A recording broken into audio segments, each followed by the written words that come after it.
Olá, pessoal! Meu nome é Duda Falcão. Estamos aqui no canal Odisseia de Literatura Fantástica. Este ano, em 2023, a Odisseia volta a ser presencial. Vai acontecer nos dias 7 e 8 de outubro de 2023, na cidade de Porto Alegre, mas em alguns momentos vou deixar aí os vídeos, né, de conversas e bate-papos com alguns amigos e amigas, né, que produzem literatura fantástica em nosso país. Agora, terei aqui comigo o amigo Sérgio Rossoni. E aí, Sérgio, seja bem-vindo ao canal Odisseia de Literatura Fantástica. Obrigado, Duda. É um prazer estar aqui. Boa noite. E louco para bater esse papo aqui com você.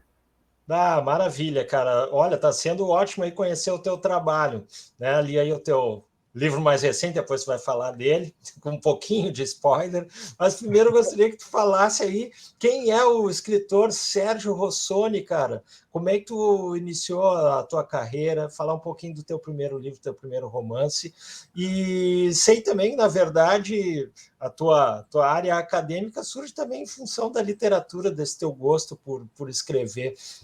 Fala sobre isso para nós. Ah, que legal. Puxa, tem muita história aí, viu? Nós vamos ter que fazer um repeteco desse bate-papo, porque minha Ah, história maravilha. começa com a música, né? Eu Uhum. fui... minha primeira formação é em música, eu fui músico durante 15, quase 16, 17 anos.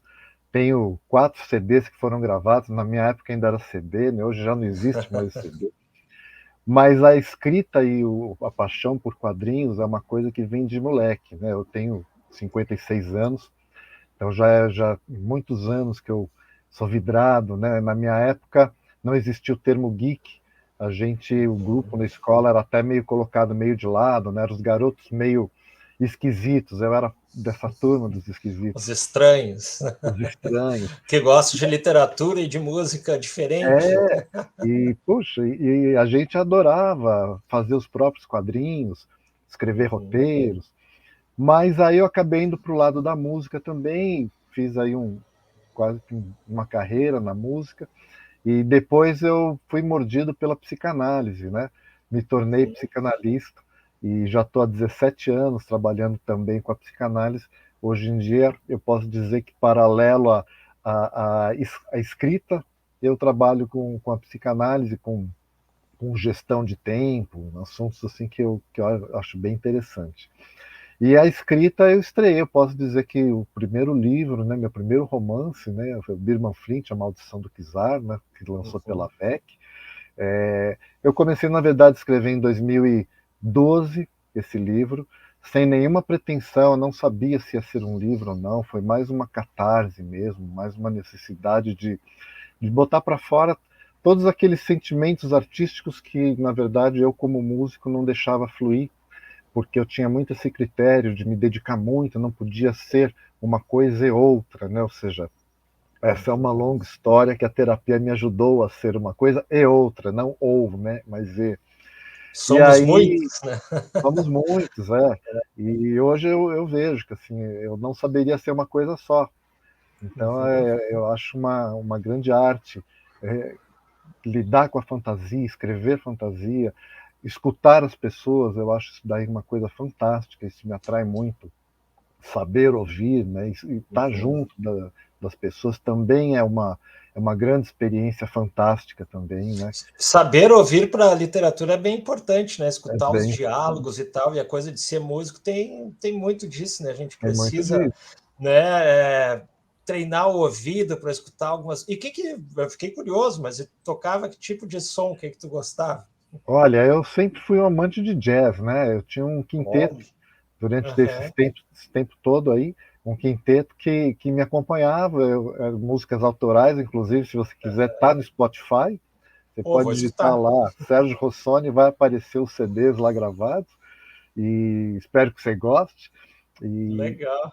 mas era assim, eu sempre naveguei muito nessa coisa autoral do lado criativo, tanto na Uhum. música quanto no desenho. Eu nunca fui muito de escrever histórias de personagens que já existem, né? Ou mesmo desenhar, que é a minha grande paixão também.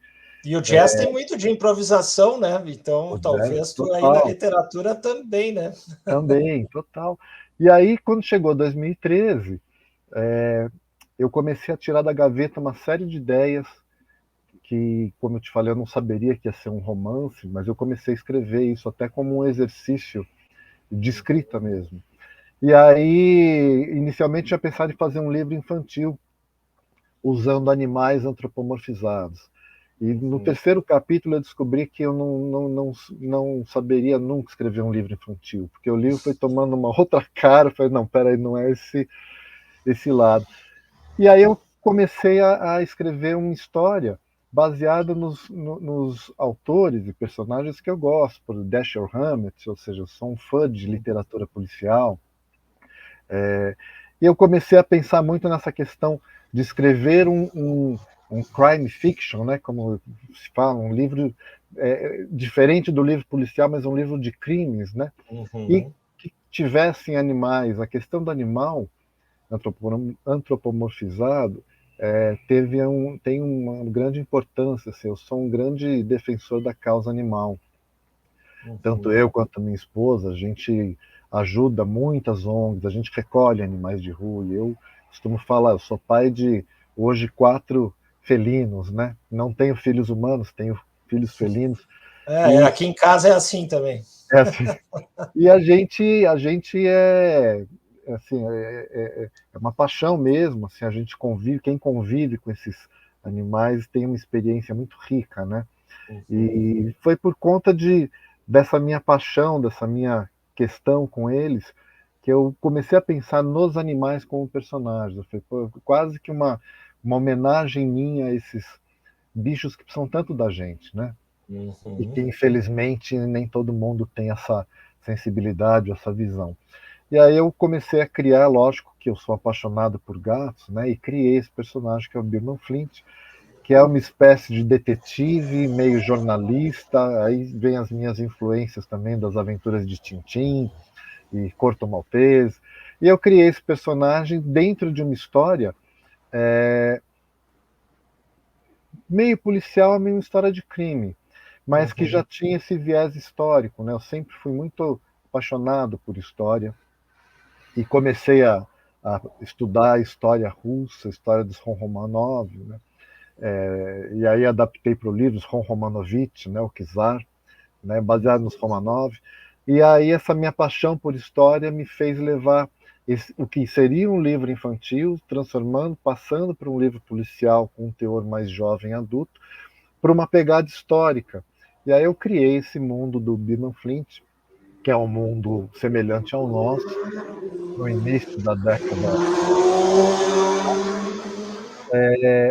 com uma criação de um mundo completamente fictício, ou seja, nesse livro a gente não vai encontrar uma Rússia, a gente encontra uma Rudânia, o Czar, os Romanovich baseados nos Romanov, toda a conspiração em cima que envolve esse livro envolve um pouco baseado também na questão do assassinato dos Romanov, como foi essa transição da Revolução Russa, mas o desfecho que eu acho muito muito duro, que foi a morte dos Romanov, da forma que foi feita. Então eu trouxe tudo esse apanhado histórico para esse romance e criei um mundo que é Fransória, Rodânia, com personagens antropomorfizados em torno de uma conspiração que pode, né, derrubar o Czar ou não. Não vou dar spoiler aí. E foi o meu primeiro romance que, para minha surpresa, eu acabei ganhando o prêmio Aberst, né, em 2021. E o Minuano, né, o prêmio Minuano, né, eu fiquei hiper contente, super feliz.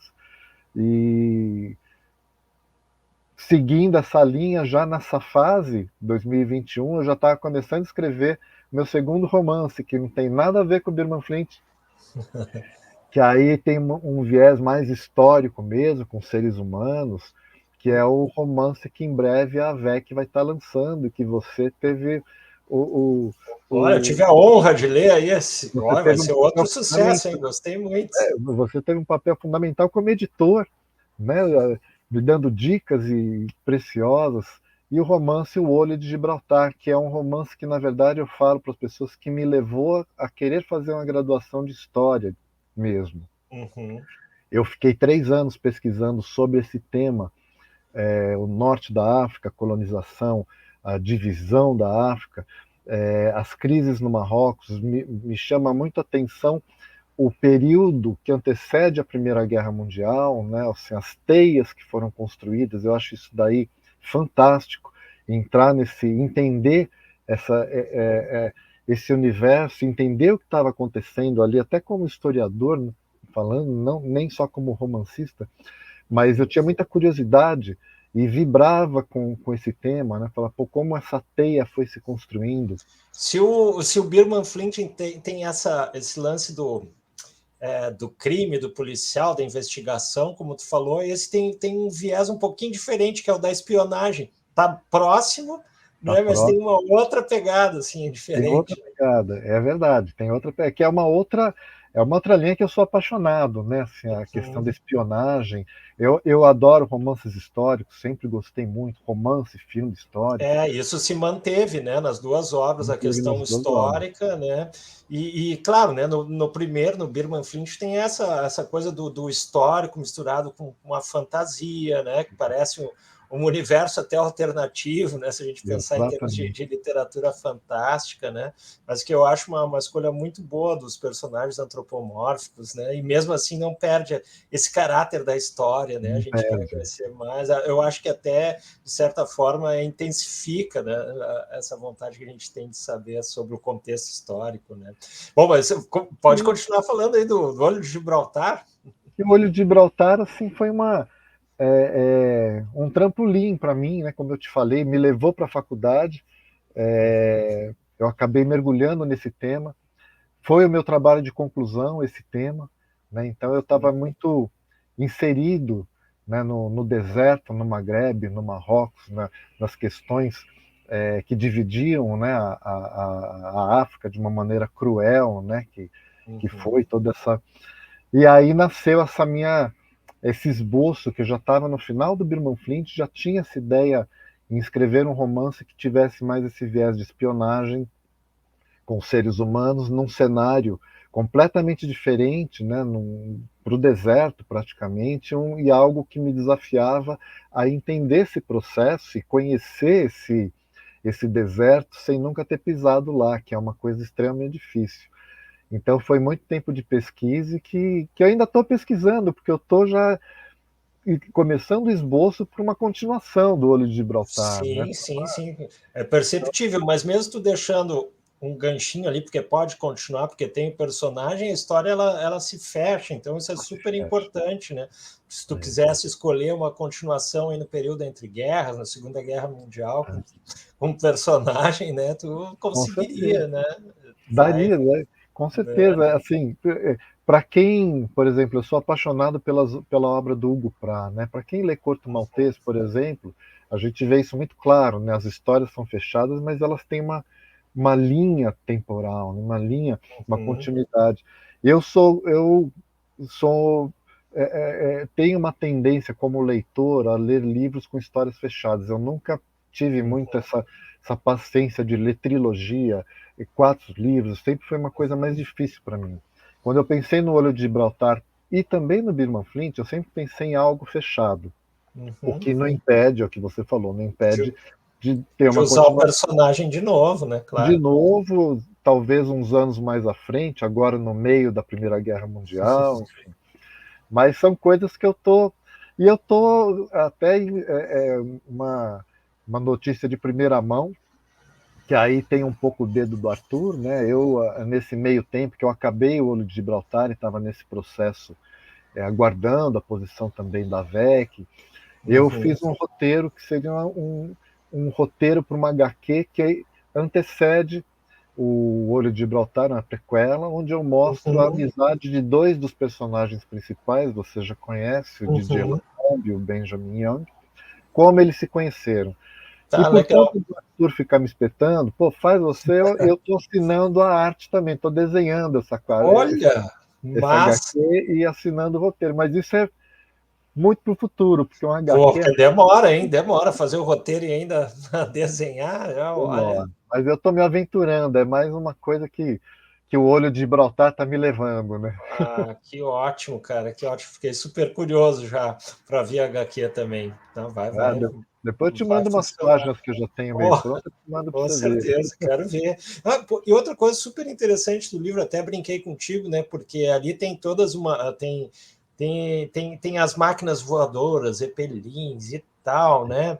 Ah, dá essa característica meio de steampunk, mas eu até comentei contigo, pô, isso é lá ser um neocolonial punk, né? Uma coisa assim, né? É É, muito legal. Eu gostei muito também da coisa das tecnologias que estão envolvidas ali. É uma sacada muito boa também. que legal.